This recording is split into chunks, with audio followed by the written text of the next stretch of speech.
Bismillahirrahmanirrahim. Assalamualaikum warahmatullahi wabarakatuh. Perkenalkan, nama saya Hendra, saya dari Prodi Manajemen Fakultas Ekonomi dan Bisnis. Di video kali ini saya akan menerangkan tentang mata kuliah Manajemen Logistik dengan Bapak dosen Syukri Hamdi SEMM dengan judul membuat SOP instruksi kerja sebagai bagian gudang. Oke, untuk mempersingkat waktu, kita langsung ke materinya saja. Definisi: pergudangan adalah penyimpanan komoditas dan produk untuk mendapat keuntungan yang di dalamnya mencakup proses pengiriman, perdagangan, dan produksi. Merupakan bagian integral dari semua sistem logistik yang berperan penting dalam melayani pelanggan dengan total biaya seminimal mungkin. Merupakan jaringan primer di antara produsen dan pelanggan yang digunakan untuk menyimpan persediaan selama seluruh bagian proses logistik berjalan. Pergudangan tidak hanya merupakan kegiatan penyimpanan barang saja, melainkan proses penanganan barang mulai dari penerimaan barang dan pencatatan, penyimpanan, pemilihan, pelabelan, sampai dengan proses pengiriman barang. Penyimpanan adalah suatu tata cara menata, menyimpan, memelihara semua jenis barang serta mencatat dan mengurus pelaporannya. Menempatkan barang di dalam gudang untuk disimpan atau dipersiapkan untuk proses selanjutnya. Menyimpan barang dilakukan berdasarkan karakteristik barang. Jenis gudang. Menurut karakteristik material yang akan disimpan adalah gudang bahan baku, gudang produk setengah jadi, dan gudang barang jadi. Kelebihan memiliki gudang: menurunkan biaya transportasi, memungkinkan koordinasi antara supply dan demand. Penyimpanan merupakan bagian dari proses produksi dan pertimbangan pemasaran. Fungsi gudang. Holding penyimpanan. Gudang digunakan untuk memberi perlindungan dan penyimpanan persediaan. Lamanya waktu penyimpanan barang dan kebutuhan untuk penyimpanan mempengaruhi konfigurasi dan tata letak fasilitas. Distribution center.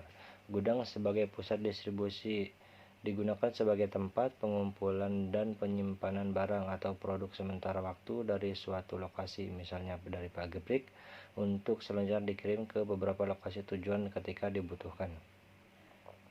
Dengan pusat distribusi itu, biaya pengiriman akan menjadi lebih murah dibandingkan jika dilakukan pengiriman langsung dari lokasi asal ke beberapa lokasi tujuan.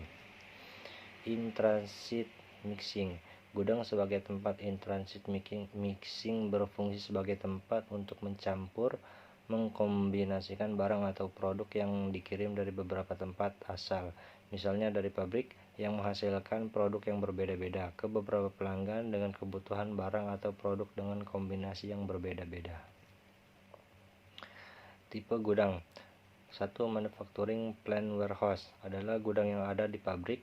Transaksi meliputi penerimaan dan penyimpanan material, pengembalian material, penyimpanan barang jadi ke gudang, transaksi internal gudang, dan pengiriman barang jadi ke central warehouse, distribution warehouse, atau langsung ke konsumen. Manufacturing plant warehouse dapat dibagi lagi menjadi gudang operasional, gudang perlengkapan, gudang pemberangkatan, dan gudang musiman. Lalu nomor 2 ada central warehouse, adalah gudang pokok. Transaksi meliputi penerimaan barang jadi, penyimpanan barang jadi ke gudang, dan pengiriman barang jadi ke distribution warehouse. Lalu nomor 3, distribution warehouse, adalah gudang distribusi. Transaksi meliputi penerimaan barang jadi, penyimpanan barang yang diterima gudang, pengambilan dan persiapan barang yang akan dikirim, dan pengiriman barang ke konsumen. Dan yang terakhir adalah retailer warehouse, adalah gudang pengecer atau gudang yang dimiliki toko yang menjual barang langsung ke konsumen. Tata letak barang.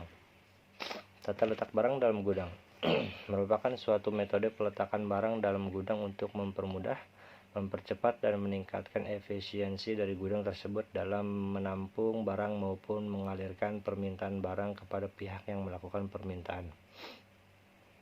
Tujuan tata letak gudang: 1. Agar lebih terorganisir. 2. Pencapaian bahan yang mudah. 3. Mengoptimalkan proses penyimpanan barang. 4. Proses identifikasi barang yang baik dan mudah. 5. Proses pengangkutan barang yang cepat dan mudah. 6. Untuk mengoptimalkan penggunaan volume gudang. 7. Mengoptimalkan penggunaan waktu, manpower, dan perlengkapan dengan tepat. Tata letak gudang. Hal-hal yang harus diperhatikan dalam menata tata letak gudang. 1. Lokasi gudang.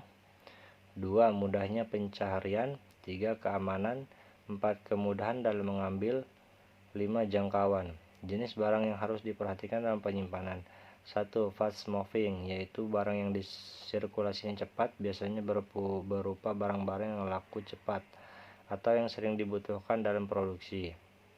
Lalu 2. Slow moving, yaitu barang yang sirkulasinya lambat, biasanya berupa barang-barang yang lakunya lamban atau yang jarang dibutuhkan dalam produksi. Oke, mungkin hanya sekian yang dapat bisa saya sampaikan, kurang lebihnya mohon dimaafkan. Wabillahi taufiq wal hidayah. Wassalamualaikum warahmatullahi wabarakatuh.